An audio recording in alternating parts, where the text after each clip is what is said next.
A very good evening to you and welcome from wherever you're joining us from. This is Art in Heart. I know all of you are used to seeing Ellie's face, but tonight we are doing things a little bit different, because tonight we talk about photography. And who better to help me co-host the show than the beautiful, the fantamagorious Noreen Ambata. Welcome on board, sweetheart. And what do you feel about tonight's show?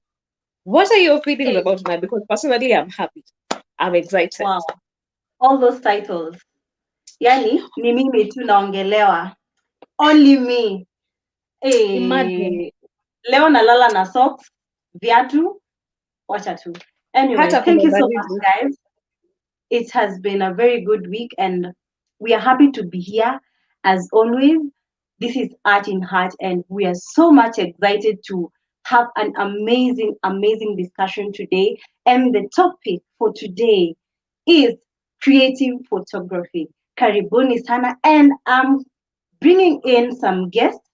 So our guest for tonight is Atieno Muyuyi, who is a documentary photographer all the way from Nairobi, Kenya.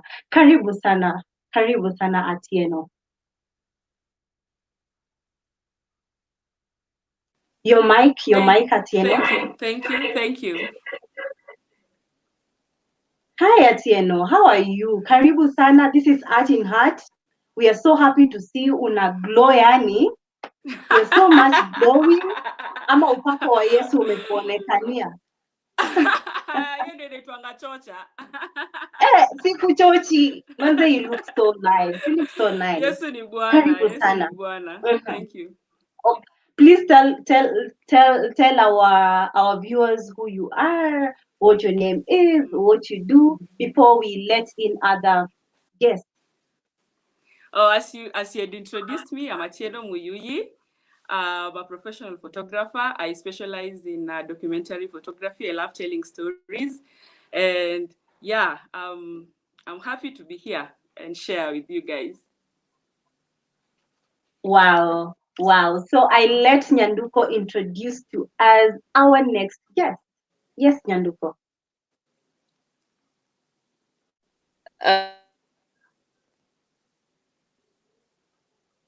Your mic, Nyanduko. The host had muted my mic and now they have unmuted me. Okay, karibu sana Atieno. It's so nice to have you on board. And tonight we have so many we have really amazing guests on board, and I'm here to introduce none other than Kiarii Kimani, who is a creative photographer and a director of Kiarii Kimani Photography. Karibu sana. Asante sana Nyanduko. Yes, my name is Kiarii Kimani Photography. Kiarii Kimani. I run my studio. Wow. See what happens when you let women, host shows. You guys get confused quickly. But anyway, my name is Kiarii, as you've introduced me. I run a studio based in Nairobi, specializing in weddings, fashion, and film work as recently as 2019 thereabouts. Yeah. So I'm also a video editor and a retoucher. Yeah. Wow. Okay, karibu sana on board, and we have one more guest that I am going to let the beautiful Noreen introduce, because hey, unaona hata hajaketi vizuri kwa kiti. Noreen, please sit well, sit properly. Fika chini. Good. Yes, breathe. Aya, now introduce the guest. Oh my God, this guest, like nenda kukuintroduce, lakini unajua ni aje, wacha tutaongea ukishafika. But I'm going to introduce an amazing person here, our guest in Art in Heart today. Hey, manze, makofi yake iko wapi? Si mkimwona kina Kiproroda. Roda, where are you? We need to welcome someone here, very special. Wacha venye nani Okay, so let me just go direct to the point. I'm going to introduce to you none other than Rahim Kara, who is an Adobe certified expert and a photographer. Karibu sana Rahim, all the way from Belgium. Hey, watu wa majuu. Watu wa majuu. Hata yeye mwenyewe anakaa juu.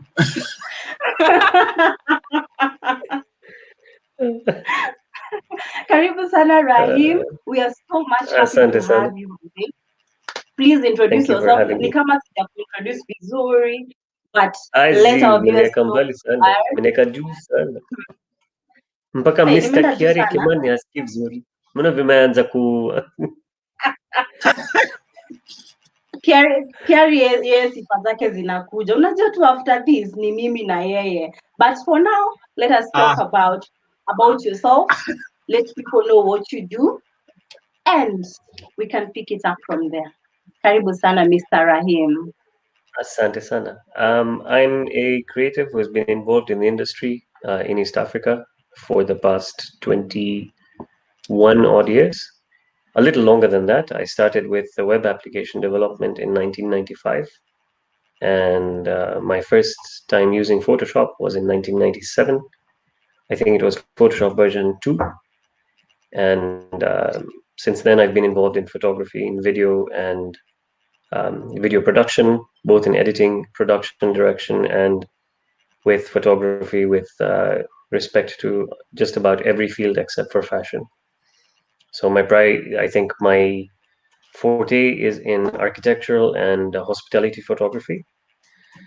That's on the commercial side, but on a personal side, my passions are with wildlife and with landscapes and nature photography. I also go by the pseudonym of the Nomadic Kenyan. My website's down for the moment, but that's what I address myself as in the wildlife community, at least. Wow, that is so amazing. Like hizo miaka zote.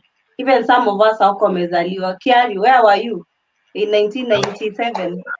In Where were you? 1997, Please I tell was in us. class 5.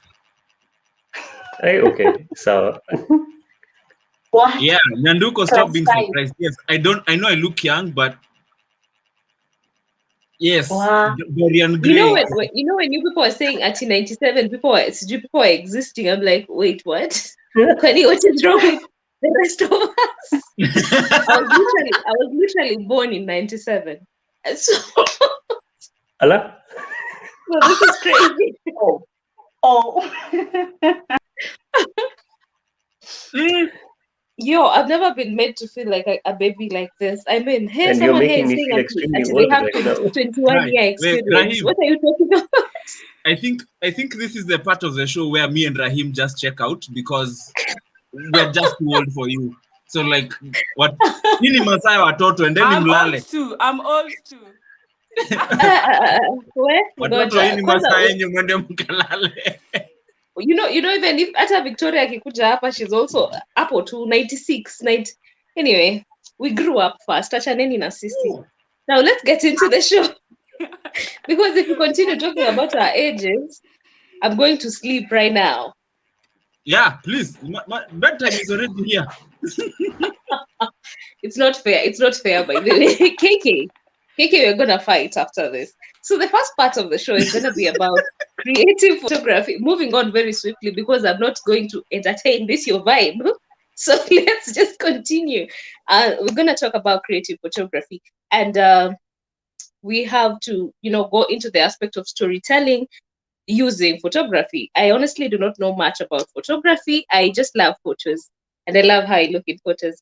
But anything else apart from looking nice and smiling at the camera is for you people to tell us. So tell us a little bit about storytelling using photography. And as you can see from the topic tonight, it is through my lens. So storytelling through photography. Kiarii. Wow. So I come from a background where as young as 7, my folks realized I'm quite creative, but I never really got the chance to express it the way I wanted to. So when I got when I got a camera, I started shooting what I see, not necessarily that I had anything in mind. It's just what I see in my head, and then trying to figure out how best do I communicate whatever it is that I want to communicate in one frame. So primarily when you talk about a storyteller, it's when you're taking a, especially in photography, it's you want to evoke a certain emotion or a certain thought um, to your viewer based on what you, the photographer, have seen. So with that in mind, the images that you take, and someone can either guess that the person or the subject is in distress, or you're trying to sell peace, or whatever it is that you have going on at that particular time. So that's how I look at it. And then also it's also employing the use of light at different times of day. For example, for people like for me, who's a wedding photographer, I think I'm much happier when it's morning and evening when I'm shooting. During midday from 11 to about 4 p.m. I'm usually like, yeah, this light is a bit harsh. Yeah. So I would prefer to one I like using light as a way of communication and telling the story that I want to tell. But Kiarii, sorry, I find from what you're telling us, I feel like that you love taking pics at night, or okay, yeah, during the light, okay, during daytime, or maybe early in the morning or something. But for most of us, most people love taking photos at in the night because inakaa bit real, inakaa ni kama haitutoi, kama gunia ya makaa yenye ulipiga na opo, then imekuwa like imetani, imekuwa ni kama inakaa ice cubes, so why is it that you're taking it during the day? Because most of us na prefer darker places. Even maybe clients may prefer to take pics during dark times, or rather in the evening or at night. So the thing, I don't mind taking pictures in the dark either. It's just what I want to communicate. What do I want to communicate with that darkness, or what do I want to communicate with that light? So for example, for me, who's a wedding photographer, I prefer morning light or early hours towards the evening, because the light tends to be softer. And a wedding, basically, you're documenting someone's love story within what, 10 hours? So you're trying to point your subjects at that time in the best flattering light that you can possibly find.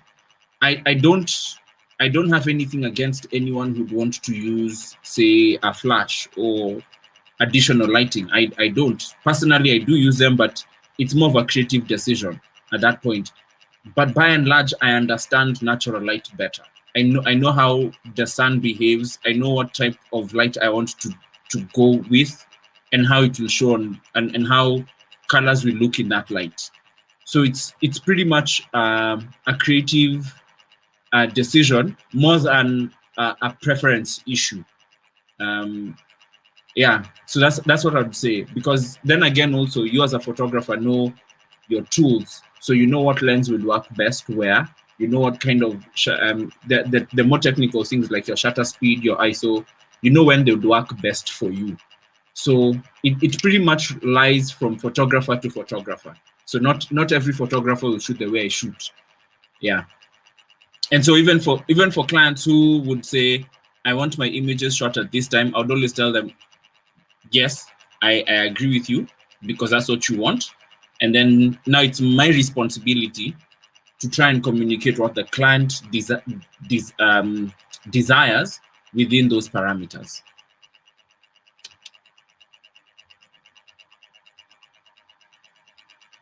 All right. Maybe let me get to hear from Rahim.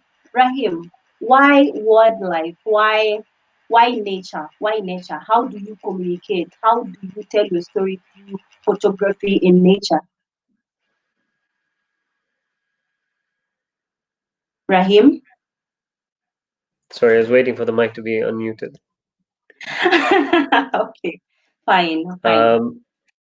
I think there's there's a lot to look at with respect to a personal perspective. I've had the good fortune of being in the industry long enough to have tried a lot of things. I've shot commercials, I've shot weddings, I still shoot weddings. My, like I said, my forte is now with architectural and hospitality photography, but that doesn't mean I haven't done a lot of the other um, different genres of photography either. Mhm. I think for me, wildlife and nature have been a big part of my life from when I was younger.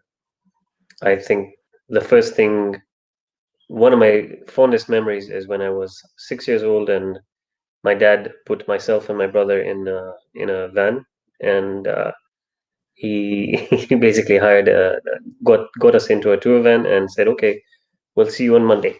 And we were 6 years old, and we were sent off camping into the Savo, and I still remember the feeling of being absolutely scared because the driver had parked next to Mzima Springs and hippos were there at night, so we could hear the hippos at night. And every time the hippo snorted, I'd get scared and I'd start crying. And so it's a memory that stuck with me, but it's also something that developed in me. Um, a feeling of wanting to be in nature, a feeling of wanting to be around nature in the wild, being there more and more kind of brought out the aspect of wanting to capture and tell the stories of what I see in the wild Yeah. and how I actually envisage wildlife and landscapes and nature in that respect. So it's um, it's now me telling my story about what I see the animals as, or what I see a landscape in the Savo as, or Mhm. when you look at Thompson's Falls, what do you see? And so all these Mhm. things for me played a big aspect of how do I want people to see my vision of the hotel that's been encroached on public land at the top of the of Nyahururu Falls, which is now Mhm. Thompson's Falls. And for me, these are important things because not everyone knows that that's public land that's been encroached on, Yeah. or these like little aspects of how I perceive our landscapes, our nature. And what the important part for me, I think, after a conversation with Mordecai Ogada, was understanding and being able to tell a story about nature and wildlife with respect to how we as Kenyans and as Africans see the landscape. And it should not be a story being told from the perspective of, and I know it says Belgium here, but I am very Kenyan. Mhm. The story should be told from our perspective. It should stop being, and I mean no disrespect to our foreign friends here, but it should not be a story being told from the Mzungu perspective. I think it's time that that Ukoloni perspective ended, and it should be now that we are capable. We have professionals, we have creatives who are ready to tell their stories, and that story should be our story. It should not be a story coming from the vision of this pristine landscape of Africa, which doesn't exist. If you go to the Mara, if you go to Talek or to a Sekenani camp, I mean, go to Talek town and you look at the Mara from Dalek, it's a very different perspective of what you're looking at, as opposed to all the images that portray the Masai Mara as this beautiful landscape with wild animals and this beautiful safari Land Cruiser with all these Mzungus sitting there all happy and taking pictures. It's a nice image to have, but it isn't actually the story that is being told or that should be Mhm. told. So I think my storytelling aspect it's it is hopefully to tell the story from our perspective. Oh yeah. Oh, okay. So I get you. And just before we dig deeper into it, I would want to bring in Nyanduko to take us through the comments kidogo. Then after that, because Atieno is is so much into documentary, we get back to Atieno. So Nyanduko, please take us through the comments. You and I both know that is okay. Let me struggle with them. We have Rayson Malay saying watching. Welcome and stay with us throughout the. And then we have Johnson Viper saying hi everyone. Hi Jason. And then we have Frida Ngoko saying good to see you, Atieno. Atieno, you got fans. You got fans up in here. And then we have Kathy saying hi Kathy. How are you? Then we have Suzanne saying hey guys, I'm listening from. I've been missing for long, but nimerudi. Karibu sana and stay with us. And then we have Godwin Sagero saying, "We are here and we are here for you, sir."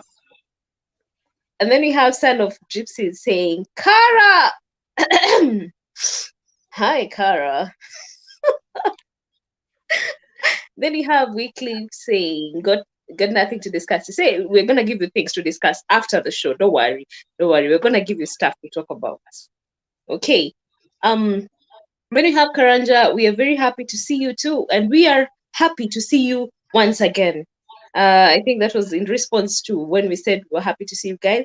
Fifi, hi Fifi, you are here. We are also here. Okay. And then we have Daniel Tende saying watching. There's just so many comments streaming in, and I'm gonna have to pause that for now. And then Rahim, I'm gonna come back to you about that. Kenyans should tell their stories, and then you tell me about the Naomi Campbell situation. I'll come back to you on that later.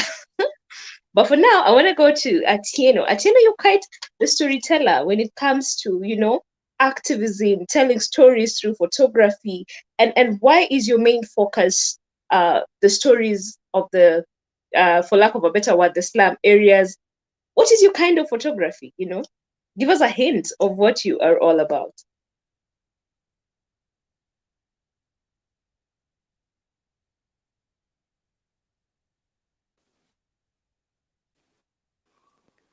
Oh, yeah, I was waiting for the host to unmute me.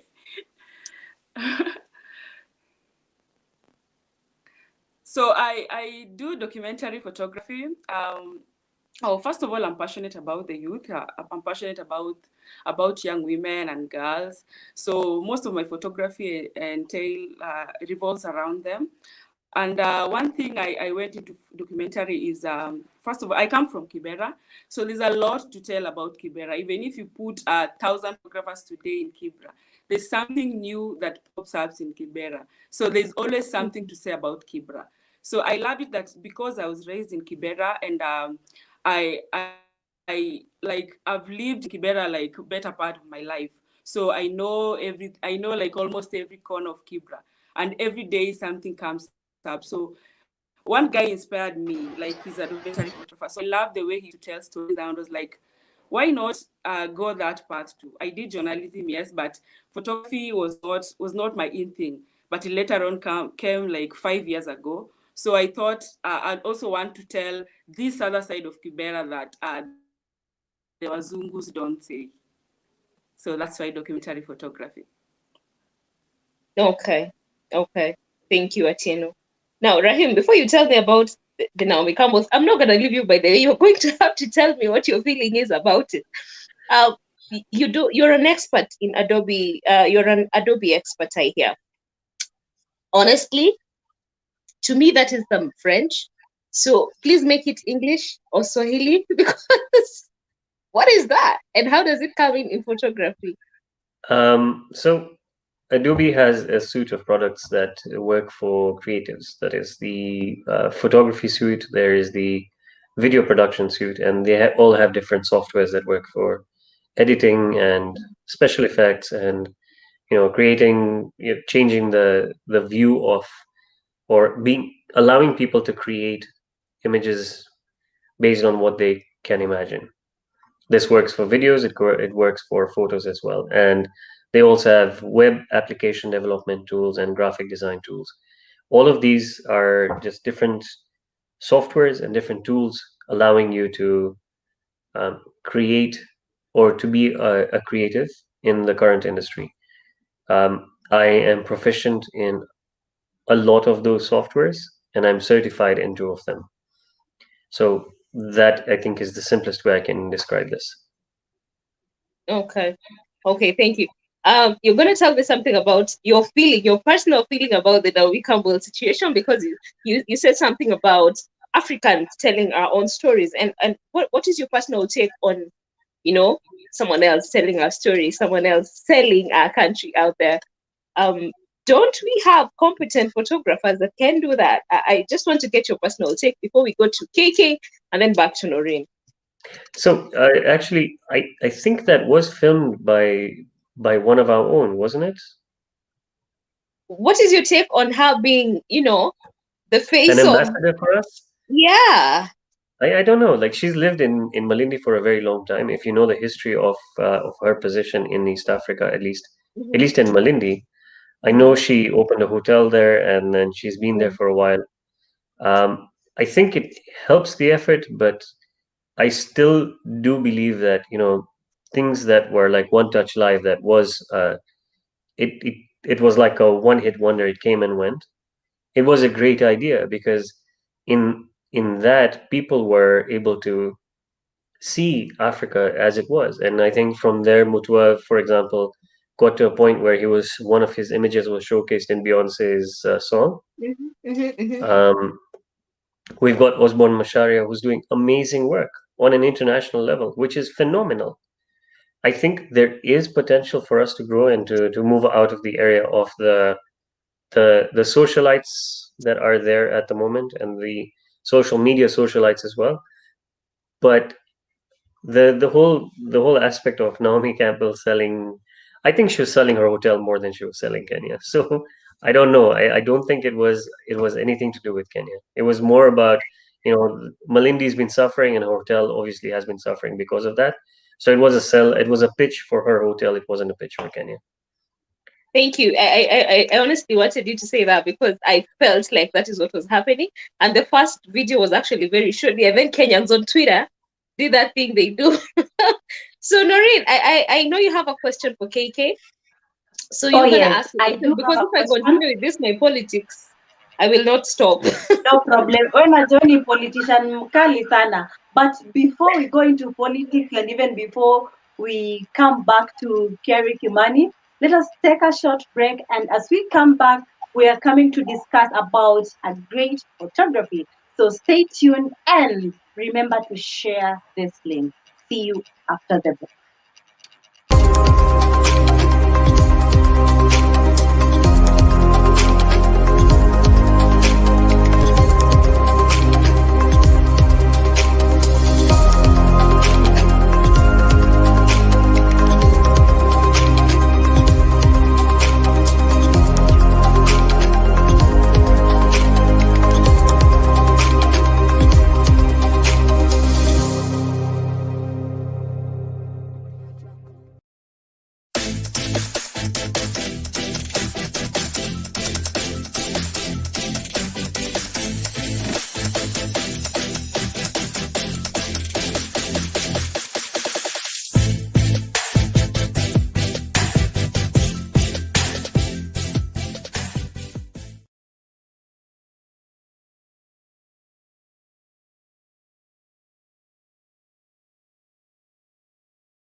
You might be seated there thinking that someone forgave you and you continue doing your nonsense. They have a big heart to handle everything. And they might be smiling at you when they want to break your neck. And you might not know. But always know, when such a thing happens, a comeback is always on the way. When is always the problem. It is because there is a sense of betrayal. And if they were to go ahead and do the DNA, and it came out that whoever they are raising is not their biological child, that man, even though he has raised that child for 20 years, is completely shattered.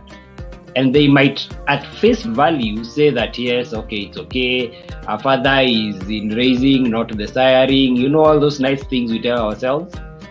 But deep down, this man is shattered.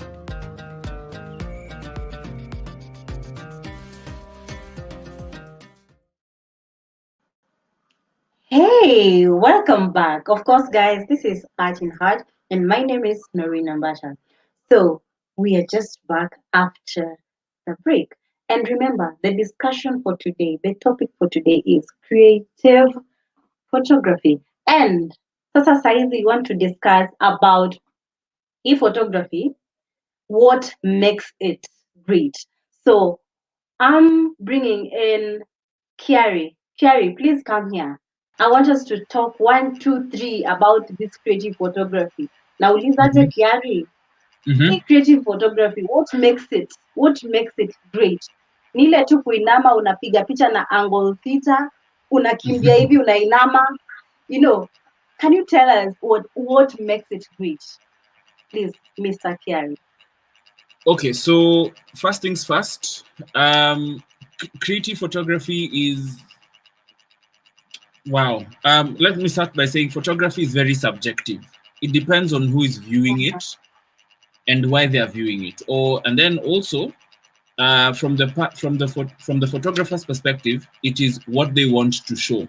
What do they want to show and how do they want to show it? So that's number one. So now when you put in your creativity, it is there is what you have said, the use of different angles, there's the use of different lights, there is the use of, or a combination of lights. So you could have a combination of both natural and artificial light, or you could just go one direction, which is artificial light. There could be how now when this now comes in post-processing, this comes in as now with Rahim would give us a better look about, like a better view about how Adobe products work, like the Photoshops, your Illustrator, there's Photoshop, Illustrator, and something else. I'm forgetting the InDesign, yes, they're all used to. So it's also how you manipulate images. I'm sure you've seen some pictures whereby it's an actual person, but they end up looking like the head is bigger, or there's a feature that is more exaggerated than something else. So that also comes in as part of your creativity. It also depends. Then also it goes to discussing the themes that you're talking about in your images. For Rahim, he could go on a whole expedition and talk about elephants and how they're very communal beings. But then also he can use now humans in place of elephants to show that aspect. Or someone like Atieno, who can create a slum, an entire slum inside the studio to communicate something. There's a photographer I know of. He's Canadian. He's called Von Wong, and he's been shooting. He did a series a few years back about how we're killing our oceans with plastic. And instead of him now going to an actual ocean to shoot in or to show the plastics, he used polythene paper, blue, transparent, like that, laid it out, and it looked like a wave in studio. And so that he's already communicated to you, like, look, plastics are dangerous, and that's something that we need to figure out. We need to know what to do with the plastics that us guys are using in our products and containing and packaging stuff inside. So the reason why it becomes, we say that creative photography is a hard or a very intriguing genre, is because no one photographer thinks like the other. No one photographer thinks like the other. It's how you articulate a certain issue in your head and then now bring it to life through a picture. So whenever you're out to do a creative venture, it could also be inspired. By the way, it's also inspired. It's inspired by music. I know I'm inspired by music. I can hear the lyric to a song, and it will inspire a certain image. Right? I recently did a project last year called Galaxy with Kipato. They make jewelry, and at that point, my brain was all fogged up. I didn't shoot thematically. Almost a year later, I sat down again on my computer and I created double exposures. So I took two images and made them one to bring back, to show that galaxy effect. So the link is somewhere on my Behance. I'll find it and I'll post it on the chat for you guys to see, and then you can share it to the rest of the people. So it is inspired either by an issue that is prickling you. It could be inspired by other art forms, could be music, could be whatever. And then there is also now the use of your gear to communicate that creative aspect. So it's also the choice of lenses. For example, I don't know how many of you watched Missy Elliott's videos from the 90s. If you noticed, her images look bulged, like is it concave or something? Yeah, it's because the director who was shooting those videos was using a fisheye lens to make sure that there is that sort of distortion, and it gives you a totally different angle from what you're used to seeing. And then we go later and we say, yeah, umeona video ile Rahim alishoot, it was so creative. Yeah, so something like that. Yeah. All right. So just before we go to Atieno, and even before we talk about what Kiarii has just talked about right now, let us have a look at this and tell me what you think about it.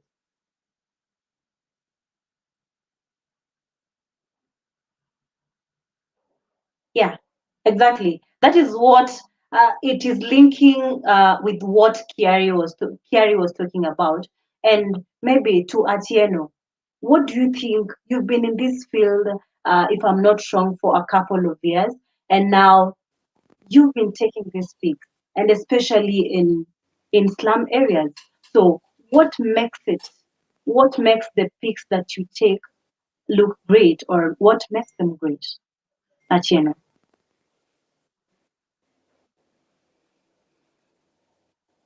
Atieno? Okay, so all my photos that I take. So I love documentary photography because it's in real time. Like there's no modification, there's no touch up. So like the photos are as real as they come. Like most of my photos, some of them I just take them by the roadside when I'm walking with my phone. I see a story in everything that I see while walking. So for documentary photography, the photos are as real as you see them. So that is why I love documentary photography, and that is why they make some photos look great.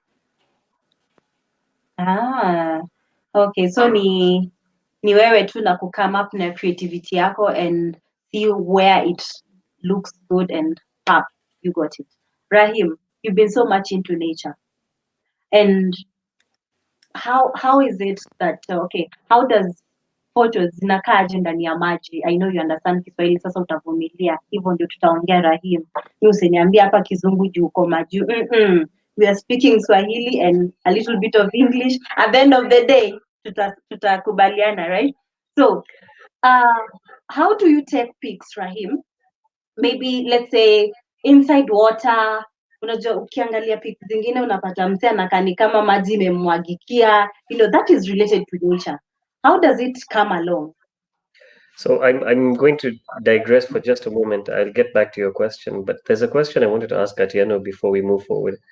I was looking at Atieno's work earlier yesterday, and two images really stood out to me. One was the Uji shot, and the second was Tiba Nasisi. Could you give me your thoughts about just those two images, please?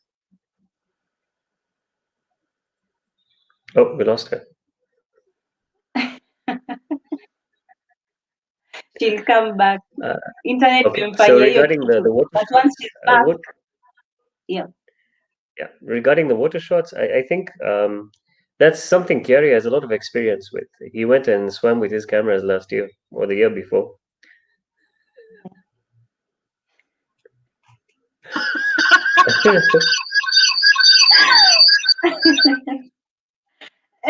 But it's actually his is an unfortunate story. He was on a job, and the job required that he gets on a boat, and he just ended up getting washed entirely in the ocean. So he lost his laptop, his cameras, all the footage from the job. It was quite a fiasco. However, speaking about the shots in water, I think it depends on what it is. If it's a shot of like for example, there's this iconic shot where there's a shot of a girl who flips her hair and the water splashes everywhere. Those shots are taken from a distance, but the underwater shots require either one of two things: one, an underwater camera like a GoPro, or an underwater ready camera or housing for a camera. So there's an actual frame that's put onto the camera, which you take into the water, and you can photograph underwater with. So with respect to equipment, I think there is that aspect. With respect to creativity, in that matter, it's I think I disagree with Kiarii on the aspect of creativity just being a matter of perspective. I think it's also a matter of practice. I think if you don't have practice, if you don't have the ability or consistency to continue working on your projects and to continue practicing and to continue learning your craft and to understand your craft, or just the dedication to wake up and say, I'm going to do this, I have to keep doing this because I've got to learn how to do it, then you're not going to get very far. Then the concept of a perspective is not all you're looking at. So creativity is having an eye for something, but it doesn't necessarily mean getting the thought across. Does that answer your question? Rahim. Oh, Kiarii wants to speak. Yes, Kiarii. Devices is causing feedback. Oh yeah, please check on that, Kiarii. So before Kiarii comes in, Rahim, what is this one photo that stood out for you? Like you had started this, and now you realized, wow, this is something that has really stood out for me, and I'm going to do better than this. Like from here, this is where I'm picking it from. Can you talk about it? I think I was 15, and I'd come back from a safari with the scouts, and I was one of two people with a camera. At that time, we were shooting on film. So we had a roll of 36 exposures over 4 days. And imagine taking 36 pictures over 4 days. Now you guys have cell phones, you've got digital cameras. The concept of thinking about what you want to shoot and that discipline of thinking about what you want to take a photograph of, currently very few people have it. Otherwise, people will just continue shooting, and you end up with 1,000 shots. But we had, and that was between myself and my brother. So I had 18 photographs, my brother had 18 photographs on a roll of film, and we went to develop the film. So when we got the film back, we were still at the shop, at the photo shop, and it was one of the other clients there saw one of the pictures there, and he made a comment about wanting to buy it. So I looked at it and I was trying to understand the concept behind it. And when I sat down at home and I looked at the image, I realized this is definitely that light bulb moment where I felt like, wow, okay, yeah, this is what I really love, and this is what I want to do. And from then on, it became a matter of I eat, breathe, and sleep photography. Yani, Rahim, at the age of 15, wewe uko na kamera. Sisi age of 15 tunakanyaga mguu kwenda shule, hata hatujui kupanda gari. It was my grandfather's camera. Or it was my dad's camera, if I'm not mistaken. Maybe it was my dad's camera, and it wasn't mine. So my first camera I bought when I was 23, I think. So that's different. But I'm still stuck on that Uji shot and the Tibana Sisi shot from Atieno. Oh yes. If we can get on it. Oh yes. Yes, Atieno. Karibu sana Atieno. Talk about the Uji shot. Oh, so Rahim had asked me a question before my screen went away. Could you please repeat it?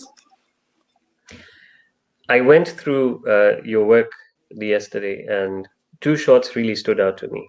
One was the Uji shot, that one, and the second was the Tibana Sisi shot. Mm-hmm. I don't know if you've seen it. Uh-huh. Have you seen it? Okay, they don't have the Tibana Sisi shot. I wanted to know what your thought process was when you photographed it.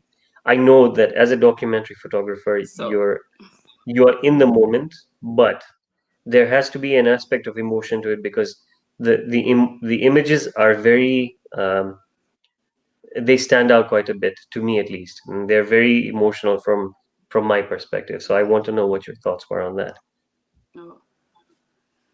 Yeah, so for the Uji shot, I have a friend of mine, the one who's in charge of the cup of Uji. He's called Francis. So I was on assignment. He assigned me to document the whole process. He usually has charity activities whereby he gives Uji to slum schools, like almost every day in schools in the slums. So that day I was documenting the activity in Kawangware. So it was part of an assignment. So I thought instead of just taking random shots of kids playing or maybe holding the cups, I did like a photo story of it, like from the time we came in, from the time. If you saw my page, you could see two guys preparing uji. So one of the guys is the founder, so preparing the uji, cooking and then serving. Now the uji shot it was time for serving. Then I also have another one where the kids were taking the porridge. Yeah, and also the Tibanisisi was also an assignment. Uh, I was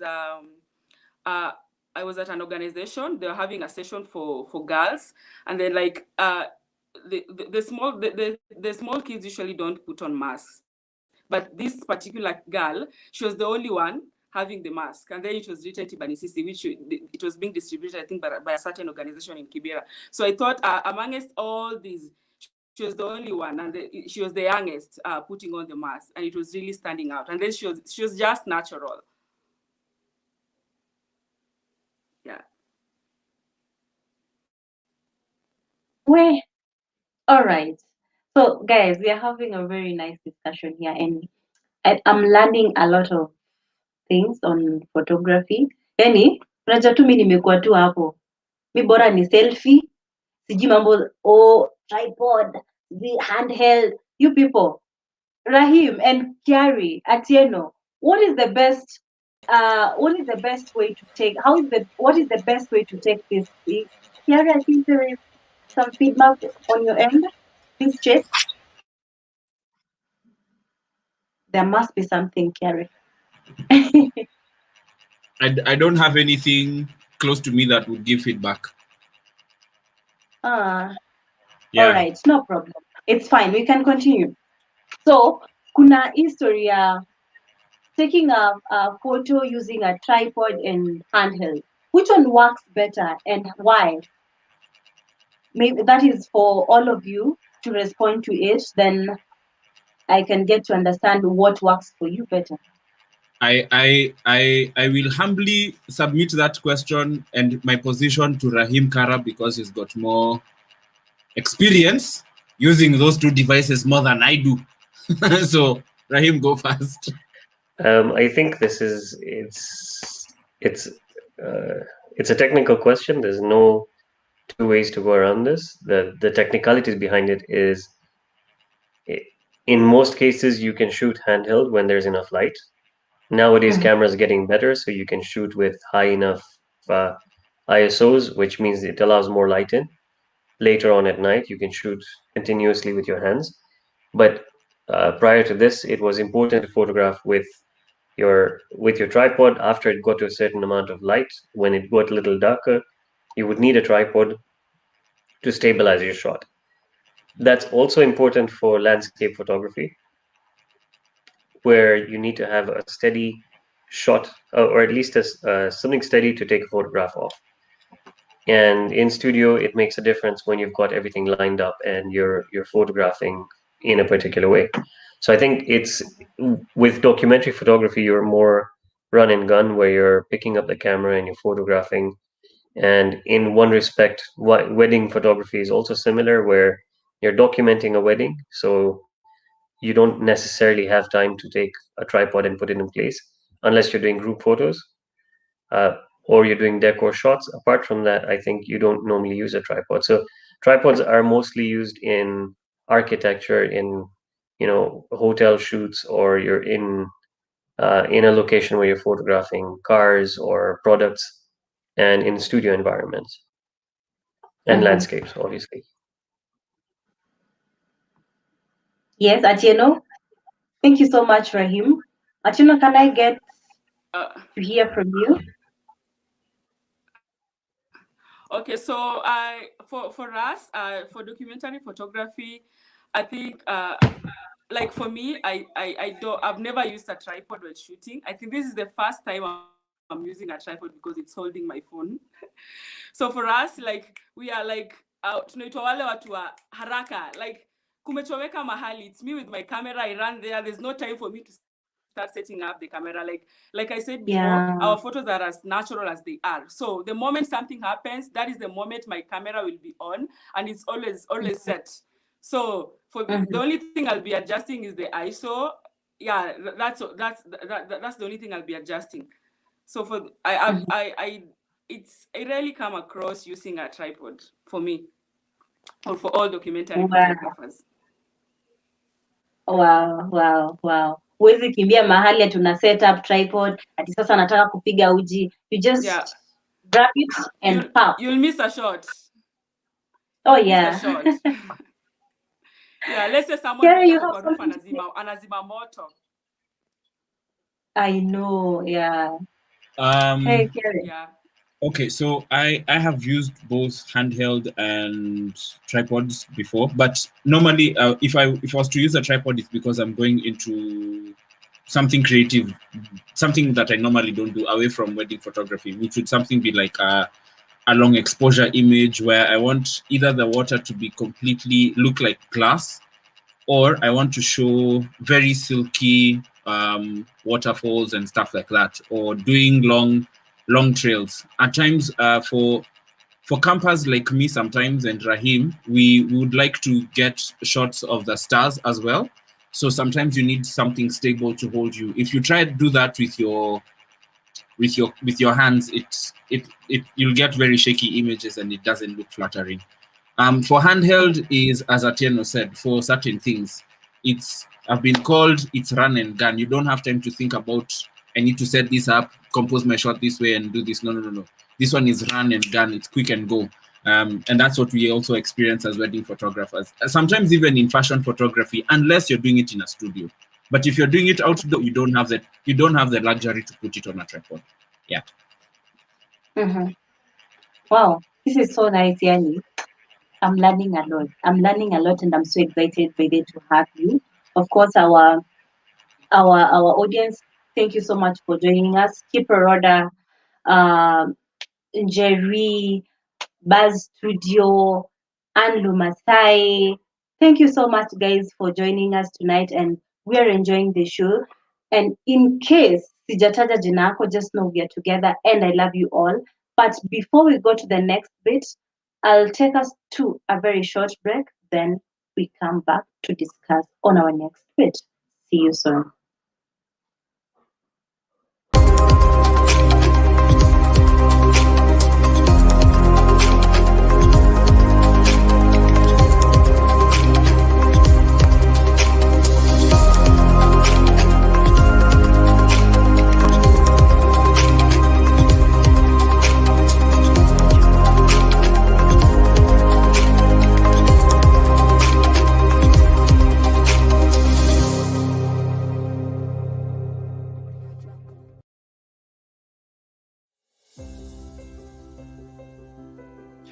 Why is it becoming a common trend for Black Africans to feel like their skin being lighter? It's more interesting. The rates at which people are bleaching are getting higher and higher by day because society has said what should be beautiful and what is not beautiful, It boosts your confidence. So that is what That is what most ladies think. I saw the challenge that you posted. A black Porsche, a white Porsche. Not many people like white cars.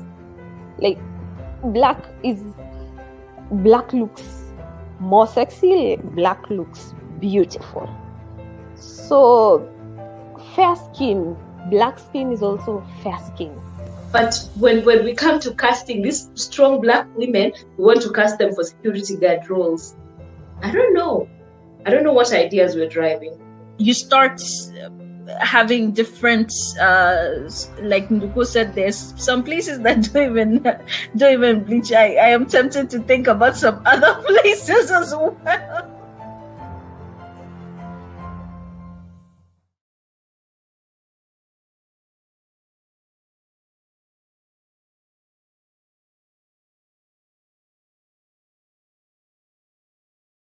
Break, and as you have seen, the host had not unmuted me, so we are back from that break. And as you had seen, we had revisited a video that we had done on colorism, and that brings us to the second part of the show, where we talk about editing and retouching in photography.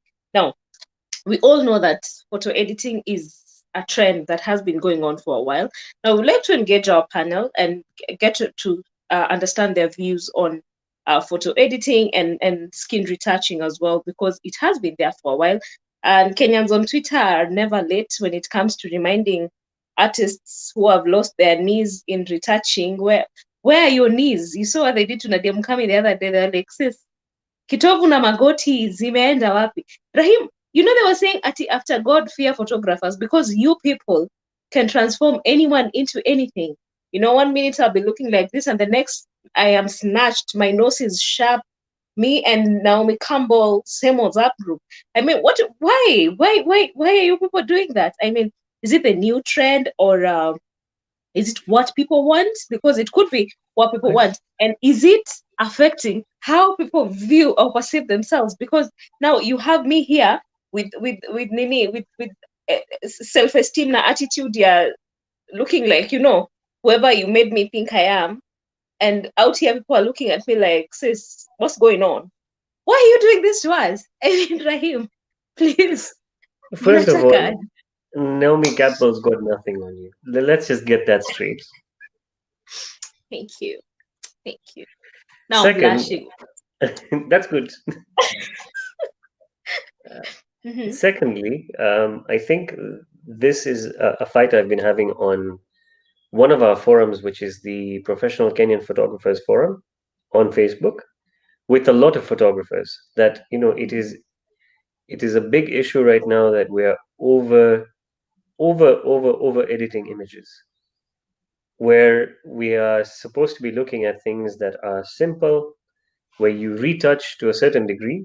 You know, the idea behind retouching was never, and it's not a new practice. The retouching has been there from as far back as glamorizing photographs goes, for magazines and for, you know, for studio portraiture. There were different ways of doing it before, with in the darkroom, but now it's all on digital. So it is easier. It's a lot more accessible to people, and it's also being abused a lot more. And I think the correct word here is abused, because there's a lot of really nonsensical things happening on retouching, where you now get a picture and I look like I'm completely flat from here to here. There's no texture on my skin. It's just like this And you gloss. don't have eyebrows like the Mona Lisa. And then your eyebrows go missing like the Mona Lisa. And then you have to look for them using a lens. There you go. And then you begin to wonder, like, what exactly are you showing people? So this is an argument I've been having with people on the group, even on the Kenyan Professional Photographers. We have a forum. We have an association called the Photographers Association of Kenya. And it is, it is currently a big organization that is growing even more.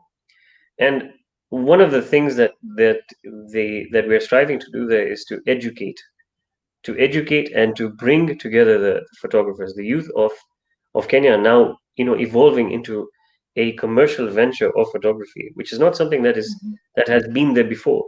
Before, we had studios and we had our paparazzis, and now it's become a matter of this can actually be a career.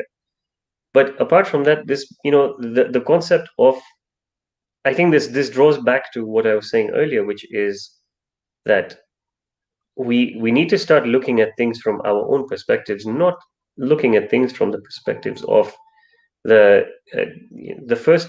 I wouldn't even call them the first world, from the Europeans and from the Mhm. Americans. This is not the way to look at things. If you look at South Indian culture, for example, in South India, big is beautiful, dark is beautiful. Slim women are not on television. They're not portrayed as beautiful women in all respects. They are beautiful, yes, but the emphasis is not being put on, the 36, 24, 36 models. And it is something that is very important because they have managed to control and maintain their culture and to push it forward in a particular direction.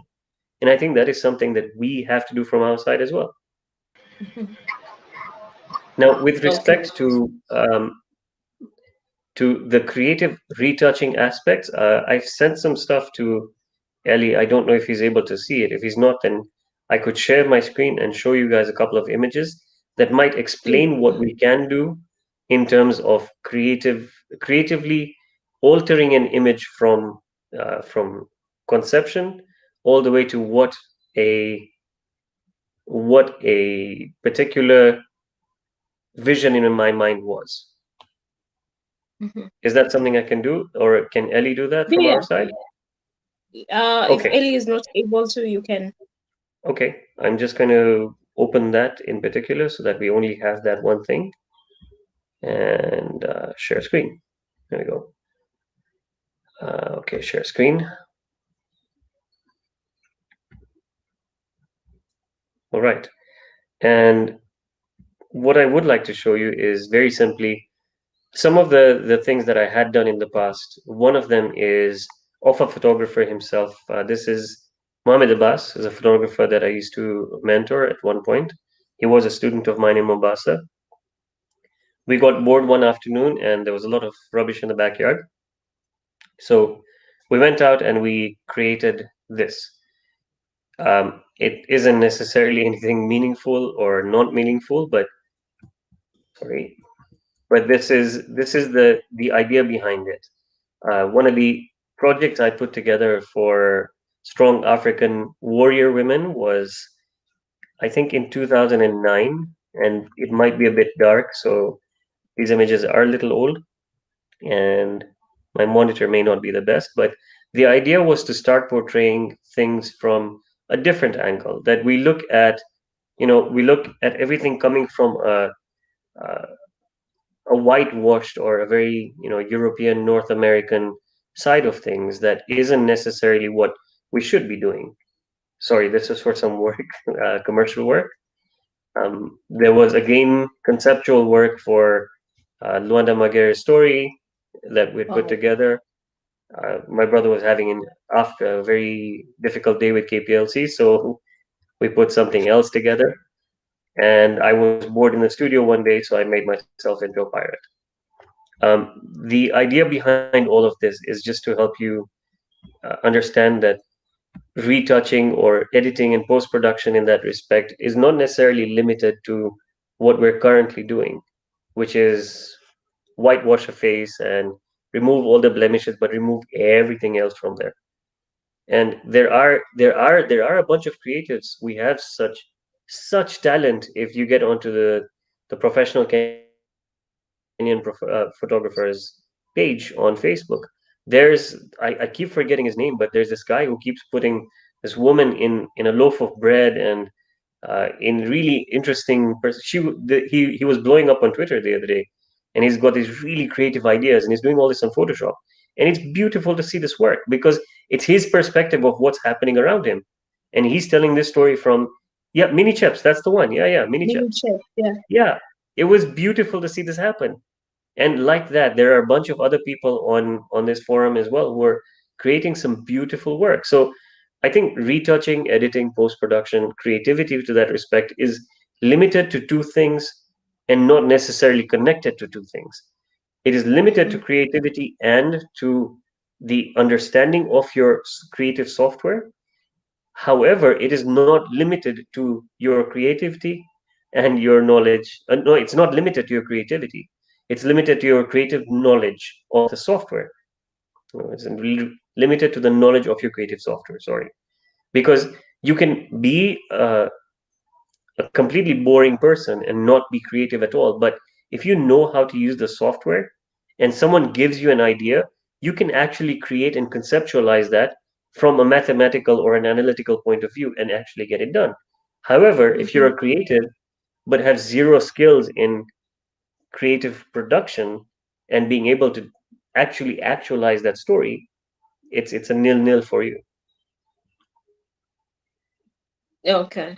Thank you, Rahim. I'm going to take us through a few of these comments before I come to you, Atieno, because you were the one who was talking about natural photos, you know. Now, I want to know your stand on as skin on photo editing and retouching. But first, let's read some of these comments. Nowadays, thanks to social media, people use more and more filters. You don't even know how they really look like. This is sad. That is Kita. Yeah, that is true, Kita. And then we have Maurice Engerea Sereta says, my photography classes ended at aperture selectoring and focus ring. Introduction to photography. Some entertaining and funny topic. It was then. Fadhali wewe, you even have basics.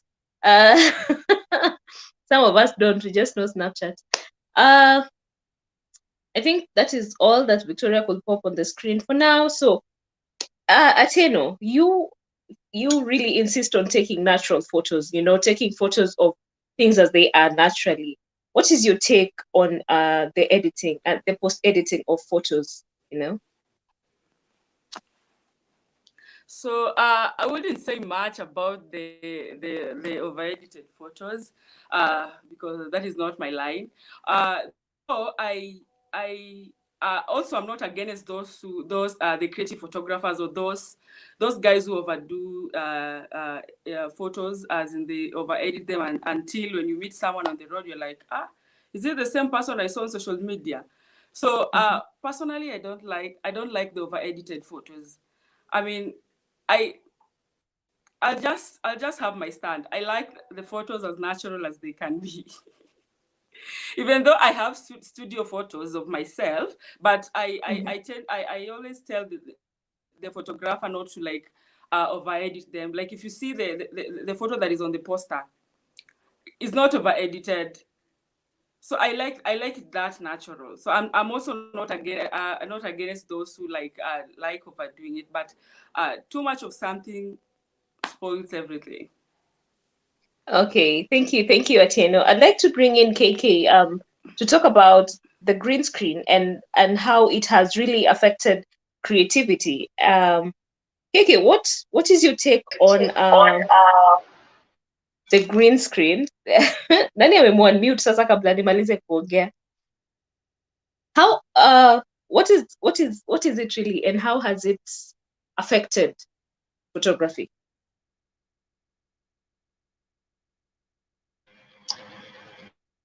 So traditionally, the green screen has been used a lot more in movies to juxtapose scenes that could not be shot either on location because of budget or because the technology or because it would be expensive.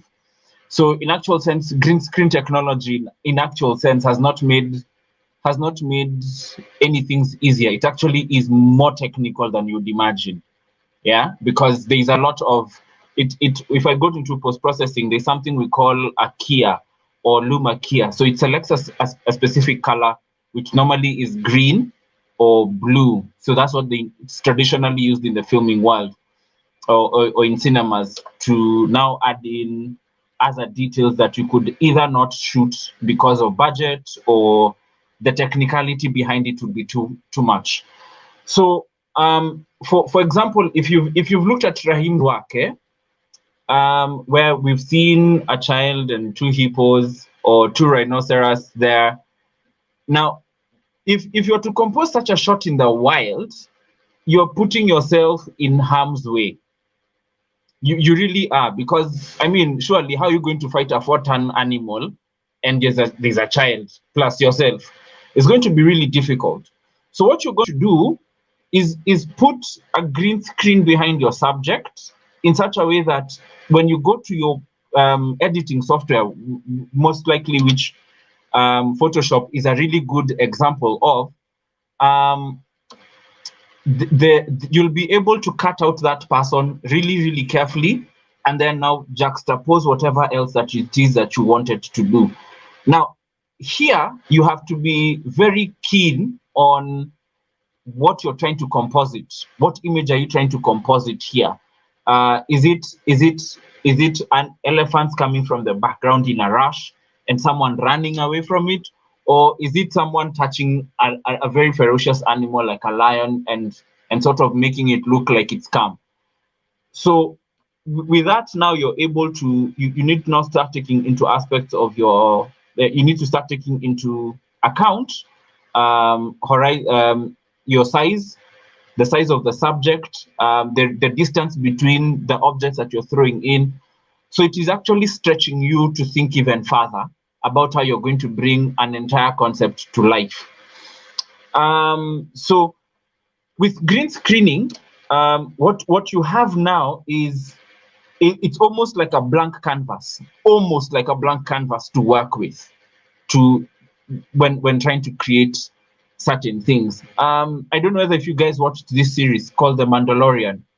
Now it's loosely based on Star Wars, and 3/4 of all those things that you guys saw as special effects were done behind. They did not even do them on a green screen. They did them on panels, LED panels behind the subject, and somehow they managed to mesh everything together and make it look like one shot. I'm going to give you another example of a good movie that you guys know and love, that was done entirely on a blue screen. Pirates of the Caribbean. The entire film was done on a blue screen. So what you guys started seeing as Captain Barbosa with that guy who had funny tentacles and this ship and all this stuff, it all happened in one set, shot behind a blue curtain, or in other places they would use a green curtain, and they brought in all these other SFX and VFX, visual effects, to play, and they created an entirely new environment for you guys to enjoy. So green screens are not bad in and of themselves. It's you knowing how and when to use them. It's you knowing when and how to use them.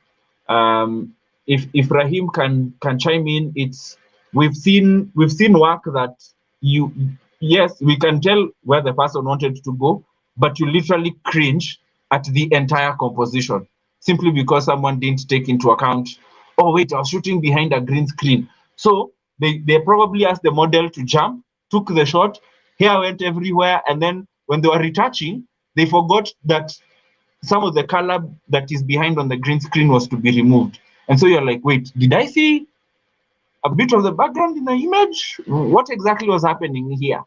Yeah, so green screens are perfect. Use them a lot, but know how you're going to compose your images in the end to make a very harmonious look for your creative exploit. Thank you, Kiarii. Way to spoil the Mandalorian for me. Anyhow. Okay, continue enjoying the show. I have nothing. Way to spoil it for me. Now, all right, I'd like to bring in Rahim to talk about the common mistakes in green screen. What are some of the common mistakes that are made by beginners in using the green screen technology? I think that's a tough question to ask, because it all depends on what equipment you have and how you work with it. I don't know if you guys know Jim Chuchu, but Jim Chuchu and I went to college together in the year 2000, I think. And when Jim was filming his music videos, one of the music videos I had attended his filming of was of I think it was one of Atemi's first songs, and he had constructed this board. It was, I think, 3 foot by 3 foot square, filled with white LED bulbs, and he was using that to light Atemi with a green screen with a green cloth in the background. The actual shot was what you're looking at on my screen, with with a green cloth behind them, and this board of light like above facing Atemi. And the entire shot was constructed in a way where even when she was walking, there was someone holding the lights above, and there's someone holding the green screen, green cloth behind, and just going with it. I think it's a misconception to say that you can't do something. Um, I think this is something that Atieno might agree with me on, is that one, the equipment in your hand is your best equipment. It could be a phone, it could be a camera. As long as it's with you, it is the best thing you can use. There is no such thing as the wrong time. The right moment is the right moment, irrespective of the situation. If you can get your shot, you've got your shot. With green screening, I think the most critical part is to get adequate lighting behind and on your subject, so that you can cut them out when you're in post. But I think this also leads to something else that kind of we've touched on, but we've digressed from a little as well. And I know we're short on time, but I am going to drag Atieno back into this conversation, because I think her perspective on this is critical. Um, she's from a creative field which requires a lot of reality and a lot of pragmatism, as opposed to the way we look at life from a creative perspective. Um, her vision on seeing a shot and taking a shot at the right time, and not post producing it later, kind of it resonates with me with wildlife and with landscapes. I mean, you can't go back and change a lion's face from a dull face to a large, loud face. It doesn't work. But what does work is, if you and this, from a documentary perspective, doesn't work that you retouch the images, because the idea is to portray the image as it is. And for a fine art or wildlife or landscape photographer, the idea is to produce the best possible image from what you've captured. So I think there is a push and pull here, but the concept remains the same. That the concept of storytelling remains the same, where the idea is to let the viewer know what was on your mind. And that's kind of why I asked that, what was on your mind when you took the portrait shot, because I noticed that now that I've gone to your Facebook page, I've noticed that it is your banner photo. So I was curious about why you'd put it there, and what was the reasoning behind it, and why that shot in particular stood out to you. For me, the Tibanasisi shot stood out for me completely because, one, it's a child wearing a mask. Two, the look on her face was very stark. The look in her eyes was just a very sober, you know, I'm wearing a mask. Why am I wearing a mask? For me, it was a lot of questions going through my mind from her perspective. But for me, I still want to understand, the shot was taken as it was for the porridge. Why is it so emotive to you? Why is it so important to you? It's important enough for you to have put it on your Facebook page and as your banner. Now I'm curious, and before we get pulled off, I really do want to know, why is that shot so important to you, Atieno?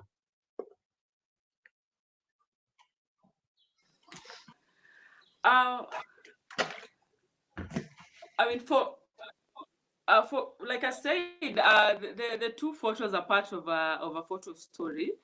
For example, the cup of Fuji. If you had read the caption, I did a whole story about the cup of Fuji program, about how those kids. I mean, like if you look in the slums, like 90% of the kids go to school without even breakfast.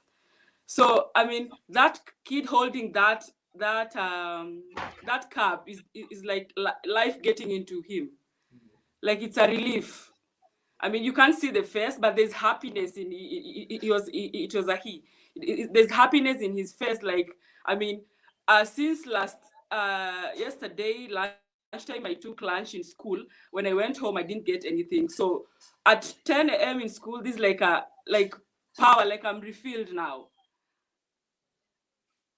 So like the photo is like it's just touching. Like for me, for someone else might see, this is just a kid taking uji, but I was there. I saw the face of the kid. So yeah. And so to me, the reason that stood out to me was the background environment of the picture, as well as, you know, clearly seeing that there's an adult hand feeding a child's hand, and that to me that resonated with, you know, this is a story being told about one, protection, care, love, and there was an emotion attached to this, because you didn't show the child's face, but the emotion that I think I felt when I looked at it was, you know, this is a very, very powerful image. It's not just a photograph of someone pouring uji for someone else, which is why I keep calling it the uji image, because for me it is the uji image. I don't think another uji image is going to compare to that for me at any point, because that for me is, anytime someone mentions the uji image, I'm going to think, hey, wait, that's Atieno's image they're talking about. And if they show me something else, I'll say, no, that's not the UG image. The UG image is this one here. Right? So that's the understanding and the impact So that it's made to me. I'm glad that it sounded that.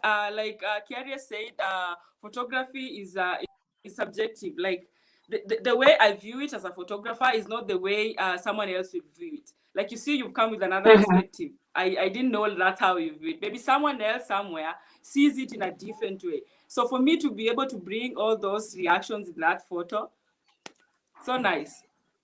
Like I've communicated something. Wow. Yeah. Wow. This is amazing. Or maybe this there's is someone good. Like you somewhere guys. who sees that cap. Yeah, there's someone somewhere maybe who sees that photo, then is like, I wish I got that uji. Like to him or her, it's communicating something different. Yeah. Oh yeah. Hey, guys, I'm so excited by them. I'm so excited for what you're trying to bring out, and this is so cool. So I understand that we are almost out of time, and you know, I just wanted us to touch something on the pricing issue, because you know, uko mahali, because I understand you're professionals in what you're doing, and there are so many people who would want to invite you in their events, and maybe they would want photography and all those things. Then someone tells you, wewe ni expensive sana, I want someone cheaper, or I know someone cheaper. Would you kindly talk about it, Kiarii? Kiarii amestuka. Kiarii, are you okay? I'm very yeah, I'm fine. Where people come and they say, why are you this expensive? And it's I don't think people take into account how to producing one perfect image. I don't think people take into account that. I don't think also they take into account how long you have worked on your craft to a point that you actually need to eat and to live. Actually, that's a source of income, you know. So at the end of the day, there are things that clients, I think, should be made aware of. Number one is that this is my source of livelihood, and without this, I don't get to pay my bills. I don't get to pay my bills. I don't get to have a house or other comforts in life. Number two, I have invested time in learning craft, in learning this craft. I've either learned it from fellow photographers or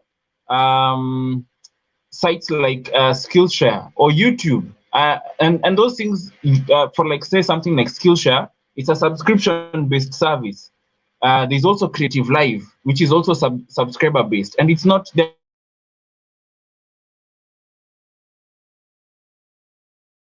not that cheap to get. Okay. Finally, there's also equipment. How much have I spent in putting together all my equipment, my camera, my lenses, my computer.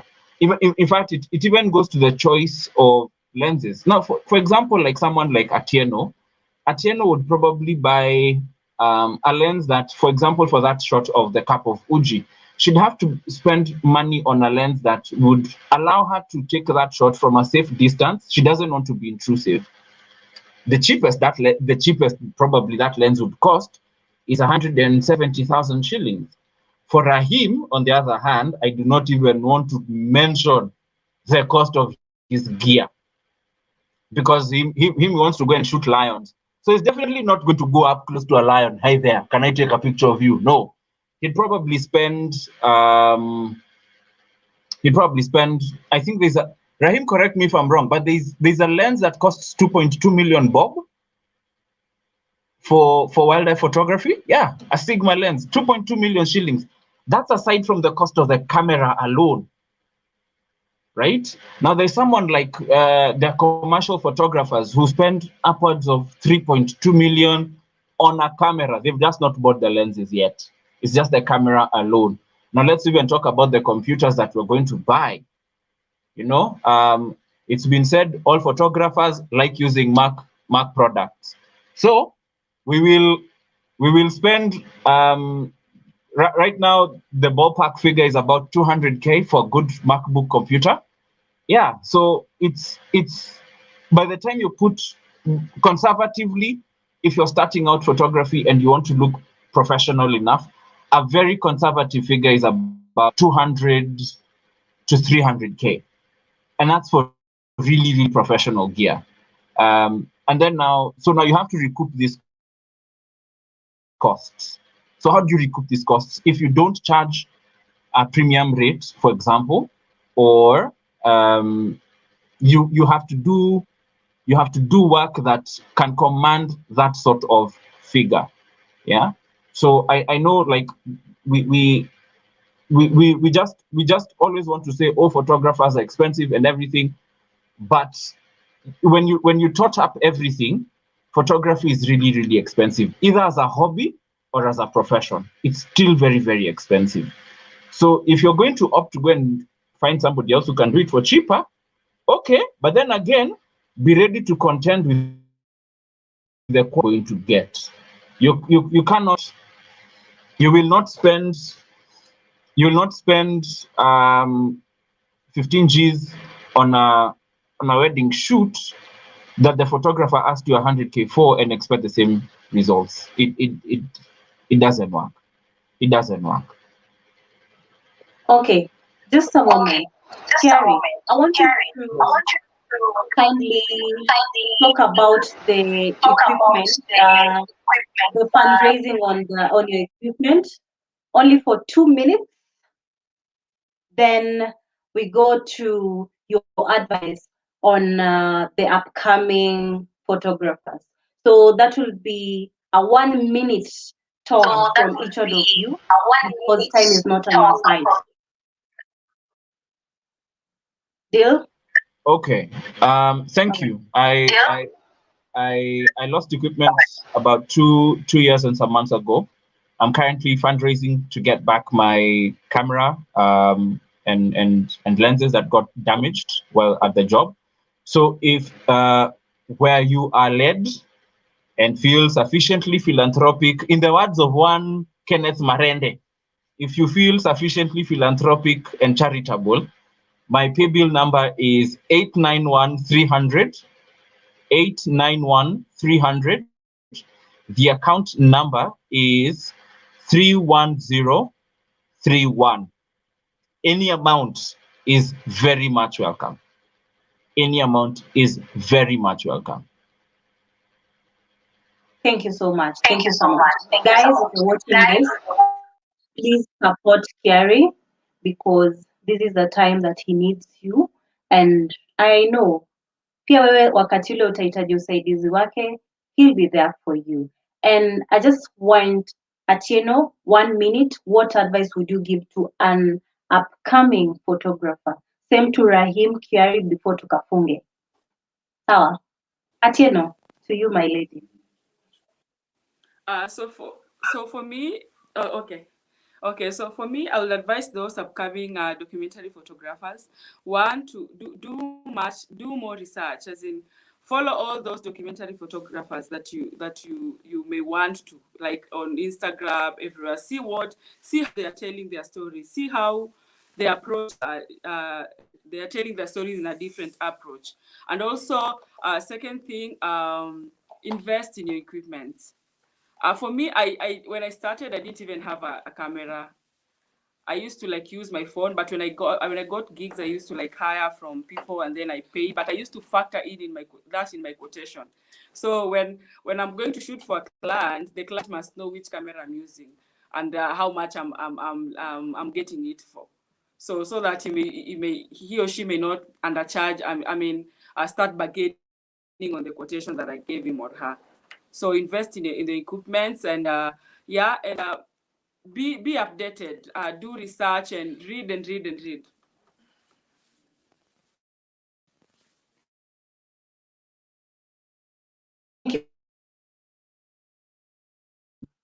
So sorry for that. So sorry for that. I think hawa watu wetu wenye wako huku wanatufanyia maneno, but it's fine. Thank you so much, Atieno. Rahim, please, can I hear from you about the advice? Kama mtu kama mimi mwenye na upcome. I think it's important to understand two things. Apart from everything that's been said so far by Kiarii and by Atieno, one of the things that is important is build your community around you. As an upcoming photographer, try and build a community around you so that you are working with like-minded people who are going to work alongside you and are going to support you and your ideas and your work. And the second thing is practice. Practice. It's been said, I don't know how true it is, but it's been said that it takes 10,000 hours to master a particular skill. I would say that's a lie, because a skill like photography, you can work on it your whole life and still learn something new every day. So 10,000 hours equivalent to 9 years working 5 days a week, 9 to 5, would mean that you're a master at something. Theoretically, yes, you have mastered the skill of it, but I think you still can continue learning more, so keep practicing. Wow. So keep practicing. Kiarii, your advice to the upcoming photographers? Do not be afraid to make mistakes. It's only by mistakes that we learn and grow. I know I've made a few. I'll still make, even as much as people would call me seasoned photographer, I'll still make mistakes here and there, but it's not big, it's not catastrophic mistakes, but it's those ones where you're human, you can fail at some point, but you can use those moments as opportunities to grow. As Rahim has told you, I'm just going to emphasize what Rahim has said: build your community around you. He's one of the few men or the few photographers I know I can bounce off crazy ideas and he'll tell me this is workable, this is not. And he's helped me in ways I cannot even begin to enumerate. So build your community around you and keep practicing. Keep practicing. There's no two ways about it. Just keep practicing. Learn a skill today, learn a technique today, keep going. Learn a technique again, refine it as you go along. All of us do it. Yeah. Wow. Thank you so much. Thank you so much, our able guest.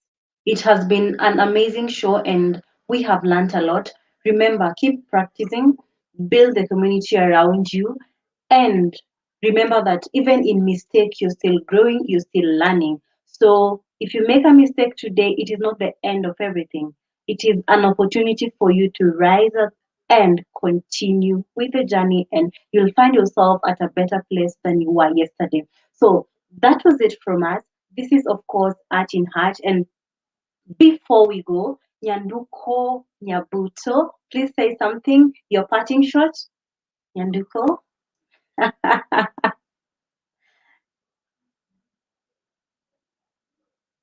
I'm just gonna unmute because the people in the background. I was laughing because when Kiarii said he's a seasoned photographer, you should have seen Rahim's face. Anyway, no hate Rahim, speech. achana No hate speech. It was a beautiful show. Rahim, I'm gonna come for tips on how to take good selfies. But it was a very beautiful conversation. I've really learned a lot. I love photography. I just have not told the rest of the panel yet, but I actually do love photography, and I've really learned a lot today. And I know the rest of the crew and even our viewers have really learned a lot. So we're gonna finish the show off with a song. I thought Noreen was not gonna let me talk. So we're gonna finish the show with a song. It's actually a cover of Tam Tam by Muhonja African, and it was so nice to have you guys on board. Atieno, thank you so much for coming on board. The handles, because of time, we're gonna have to share our handles in the comment section of the video on Facebook. Sawa sawa? Yeah, and so that even the rest of us can get your handles, and follow you and see your photos. But in the meantime, it has been an amazing show. Good night and God bless you. Kiarii. Onatere si matere yo, onatere minga matere yo, onatere machang matere yo, manita mia hiya Ethiopia yen, maningala matere yo, nganila kiri matere mon, besi tinga matere mon, manita mia hiya Ethiopia yen, tam tam amote tam sabike. Tam tam atonge tam sabike tam tam tam amote tam sabike mani tam ya hiya Ethiopia onna tere si matere yo onna tere minga matere yo onna tere machong matere yo mani tam ya hiya Ethiopia ngani la matere yo ngani la kiri wa tere mon besitinga mategeyom manita mia inya Ethiopia yen tam tam amote tam sabike tam tam atonge tam sabike tam tam tam amote tam sabike manita mia inya Ethiopia yen tam iyo amone majondeo ngaringoni sori majala jondeo ayo amajang majonde imorozinga ngasobala atingae ngaina lomot abonge maleya batema tongo balo singatingae ngaina lomot abonge maleya batenga tombonga lisito singae natege si matege wanatege minga matege wanatege majong matege manita mia iya Ethiopia yen nganila matege nganila kiri watege mon besitinga matege mon manita mia iya Ethiopia yen tam tam amote tam sabike tam tam atonge tam sabike tam tam tam amote tam sabike manita mia iya Ethiopia yen tam tam amote tam sabike tam tam atonge tam sabike tam tam tam amote tam sabike manita mia iya Ethiopia yen iyo amone mazondeo ngani ngani sori majala jandea